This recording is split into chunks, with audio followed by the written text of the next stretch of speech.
Hola, ¿qué tal? Buenas noches. Eh, Desde la Cátedra de Natación de la Facultad de Educación Física, hoy vamos a ver el tema principios físicos y mecánicos relacionados a las diferentes técnicas de natación. Un tema con el que normalmente arrancamos cada vez que empezamos un proceso de enseñanza de natación, sobre todo en las instituciones de formación. Bien, eh, si empezamos a ver bibliografía sobre el tema, vemos que cada uno adopta distintas formas de plantear esto. En el libro de Vilte y Gómez tenemos que lo separa en características físicas del agua y características del cuerpo. En el libro de Maglisco habla de características biológicas y dentro de los aspectos mecánicos hace una división muy grande de propulsión y resistencia. En el libro del profesor Esternad y Arsenio habla de principios mecánicos, principios físicos y también fisiológicos. En la cátedra hemos optado por la clasificación tradicional, tomando elementos de todos estos autores, y la dividimos en principios físicos y principios mecánicos, entendiendo como físicos aquellos directamente relacionados con las leyes de la física, que tienen que ver un poquito con la actividad acuática y las técnicas de nado, y principios mecánicos como aquellos que los usamos específicamente para las técnicas de nado y que nos pueden dar unas guías para utilizar esas técnicas. Dentro de esos principios físicos tenemos los 7 tradicionales, que son Arquímedes, acción y reacción e inercia, las 3 leyes de movimiento de Newton, perdón, acción y reacción, inercia y aceleración, las 3 leyes de movimiento, Arquímedes, Bernoulli y su unión con fuerza ascensional, el principio de palancas y la ley del cuadrado de la velocidad. Y como principios mecánicos tenemos estos, que son más que principios mecánicos, unas recomendaciones para cualquier gesto técnico, desde aprovechar la flotabilidad, minimizar las resistencias y las demás que están viendo ahí. Vamos a tratar de ir, como siempre, lo más rápido posible, y aquel que desee va parando el video de manera de quedarse en alguno de los puntos. El primero, o de repasar, el primero que vamos a ver es el principio de Arquímedes, que nos dice que todo cuerpo sumergido en un fluido recibe un empuje de abajo hacia arriba igual al peso del volumen del fluido desalojado. Para ello vamos a ver un ejemplo bastante gráfico y nos imaginamos una pelota en este caso podría ser de básquet, donde si yo la tiro al agua va a mantenerse en flotación. O sea que el peso que tiene esta pelota, que normalmente es de 600, 700 gramos, 800, y tiene un volumen aproximado de 2 litros, 2 litros pesan 2 kilos aproximadamente, entonces su peso es menor que los 2 kilos que recibe de abajo hacia arriba. Entonces, si el peso es menor que el empuje que recibe de abajo hacia arriba, que es igual al peso del volumen del fluido desalojado, 2 litros, que pesan 2 kilos, pesa 800 gramos como fuerza de gravedad y 2 kilos como fuerza de empuje. Por lo tanto, se va a mantener a flote. Si esta misma pelota la rellenamos con alguna cosa mucho más pesada, vamos a exagerar y vamos a rellenarla de cemento, esa pelota va a pesar aproximadamente unos 4 kilos, y esos 4 kilos son mucho más que los 2 kilos que recibe de empuje de abajo hacia arriba. Por lo tanto, si el peso es mayor que el empuje que recibe, esa pelota va a ir hacia el fondo. Y por último, podemos citar también una pelota rellena de agua, donde el peso va a ser igual al empuje que recibe, porque va a estar relleno de agua y va a pesar lo mismo. Entonces esa pelota se va a mantener en una flotación intermedia, ¿sí? Que son las variedades de cuerpos que nosotros analizamos cuando estamos viendo una técnica de natación. Hay otros elementos que, junto con el principio de Arquímedes, determinan la flotación de nuestro cuerpo en el agua, que son la densidad del perímetro torácico, la tonicidad muscular, eh, el tejido adiposo y el peso de los huesos. La densidad del agua más salada, menos salada, hace que flotemos mucho más o no. El perímetro torácico es un flotador natural que tenemos, y por lo tanto a mayor perímetro torácico vamos a tener un tipo de flotación mayor, que es en la parte superior. Mayor tonicidad muscular, o sea, mientras más musculado sea, más peso específico voy a tener, por lo tanto me voy a ir un poquito más abajo, voy a tener menos flotabilidad. Asimismo, el tejido adiposo me ayuda a una mayor flotabilidad, por eso vemos que personas mayores u obesas flotan con mucha mayor facilidad. Y el peso específico de los huesos que hacen que tengan menor flotabilidad. Si nosotros vemos esta figura, que es un poquito graciosa, podemos deducir que tiene una masa adiposa grande, no es una persona musculada, o sea que va a tener una flotación un poquito mayor que cualquier otra persona normal. Otro de los principios que podemos ver es el de inercia, que nos dice que todo cuerpo tiende a mantener el estado en que se encuentra, siempre y cuando no actúe una fuerza sobre él. Vamos a ver dos estilos para ejemplificar esto, dos de los estilos, uno el más rápido y uno el más lento dentro de la natación, donde este principio de inercia junto con otro que vamos a ver muy unido, tienen mucho que ver en esto. Nuestro cuerpo realiza un impulso hacia adelante y nosotros hacemos fuerzas para que vaya hacia adelante. Es más, desde la largada tenemos un primer impulso. Ahora, ¿qué hace que ese impulso no se mantenga? Hay fuerzas que actúan y que hacen que no se mantenga el estado de inercia.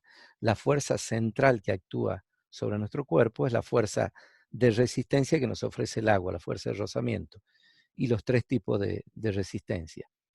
Mientras mayor resistencia frontal o de rozamiento tengamos, esa fuerza va a ser la que se ejerce contra el avance, por lo tanto me voy a frenar más.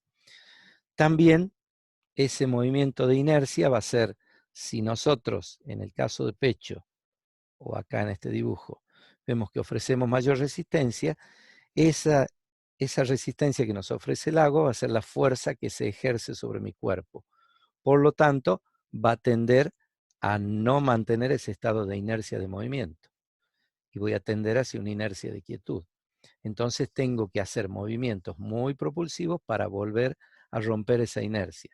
En cambio, en un gesto de crawl, donde tiene una posición ideal el cuerpo para tener menor resistencia, toma un impulso inicial y lo que tengo que hacer con mis movimientos de brazos y piernas es mantener esa inercia de movimiento. La fuerza que tienen que hacer brazos y piernas va a ser para romper esa resistencia o esa fuerza ejercida contra mi movimiento de inercia, mi inercia de movimiento, ¿sí? En cambio, en el movimiento de pecho voy a tener que romper ese estado de inercia, de quietud, cada vez que se inicia el movimiento. Los nadadores, por supuesto, con el nado de superposición en pecho, tratan eh, de que esta resistencia no sea tanta y por lo tanto pueda hacer un movimiento mucho más veloz y mucho más continuo. Esto está muy unido con el principio de aceleración, donde mientras yo mantengo la velocidad, voy a poder ejercer fuerza para aumentar esa aceleración. Y el principio nos diría que a mayor fuerza aplicada, mayor aceleración. Pero si esa fuerza yo la tengo que aplicar desde un cuerpo quieto, voy a tener que aplicar muchísima fuerza para lograr una determinada aceleración. Pero si tengo un movimiento de inercia continuo, la fuerza que voy a aplicar va a ser mucho menor. Esa fuerza no solo es cuando yo me voy trasladando, sino lo podemos ver desde una simple largada. No hay fuerzas que actúen, en este caso de un nadador que ingresa por el mismo hueco, el agua ofrece menos resistencia y menos fuerzas que actúan en contra de esa inercia de movimiento. Acá, por más inercia de movimiento que tenga, voy a chocar el agua con mayor superficie, por lo tanto, me voy a frenar mucho más. Va a cambiar ese estado de inercia. También tenemos este principio de palancas. En nuestro cuerpo tenemos palancas de 3 géneros.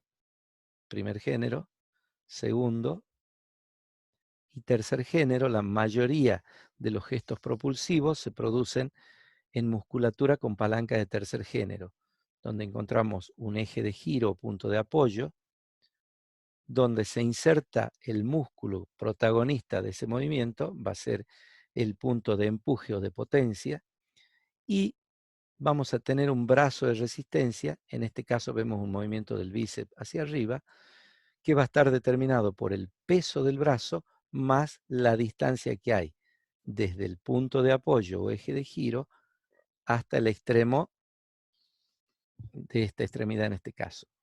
Y vamos a tomar de ejemplo este movimiento del nado de espalda, donde, ¿qué podemos hacer para optimizar una palanca? Para hacerla más eficiente. No puedo cambiar la distancia donde se inserta la musculatura, pero sí puedo, o sea, no puedo cambiar el eje de giro, lo único que voy a poder incidir es en disminuir esta distancia o brazo de resistencia. Eso va a hacer que la potencia que tenga que aplicar sea mucho menor para igualar esa palanca. En este caso, si yo, voy a usar el recobro, pero si yo hiciera fuerza debajo del agua de esta manera, para vencer esta palanca, con la fuerza que hacen mis músculos que se insertan en la zona del brazo, va a tener que ser mucha porque el brazo de resistencia es muy grande. En cambio, con la misma palanca, con los músculos que se insertan en el brazo, si yo coloco a 90 grados, ese brazo de resistencia va a ser menor, por lo tanto voy a poder ejercer menor fuerza para igualar esa palanca. Por lo tanto, al ejercer mayor fuerza voy a tener una palanca mucho más eficiente. Por eso en los gestos propulsivos se trata de no hacerlo con gestos de brazos extendidos porque la palanca pasa a ser antieconómica. Después tenemos la ley del cuadrado de la velocidad. En este caso está representada con un saltador porque el principio nos dice que cuando la velocidad se duplica, la resistencia se eleva al cuadrado. Una manera fácil de comprobarlo es si yo me caigo al agua plano de panza, el vulgar panzazo, desde el borde de la pileta, la resistencia que me va a ofrecer el agua es X.